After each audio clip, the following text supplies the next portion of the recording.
नमस्कार मंडळी, स्वागत आहे तुमचं आमच्या चॅनलमध्ये। आवाज महामुंबईचा, शोध बातमीचा, कौल मनाचा। चला तर मग आमचे चॅनल लाईक करा, शेअर करा आणि सबस्क्राइब करा। धन्यवाद। पनवेल शहर पोलिसांच्या तत्परतेमुळे अपघात टळले। पनवेल शहर पोलिसांच्या तत्परतेमुळे आज सकाळी वाहनांना होणारे अपघात टळल्याची घटना पनवेल जवळील गव्हाणफाटा येथे घडली आहे।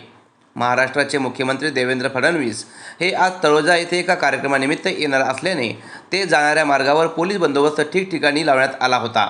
पनवेल शहर पोलीस ठाण्याच्या हद्दीतील गव्हाणफाटा येथील वरिष्ठ पोलीस निरीक्षक नितीन ठाकरे, गोपनीय विभागाचे मनोज पाटील, पोलीस हवालदार माधव शेवाळे, चालक समाधान पाटील हे कर्तव्यावर असताना एका मच्छी वाहून नेणाऱ्या टेम्पोमधून मोठ्या प्रमाणात थर्माकोलचे बॉक्स हे भर रस्त्यावर पडले। यावेळी मोठ्या प्रमाणात वाहतुकीची वर्दळ सुरू होती।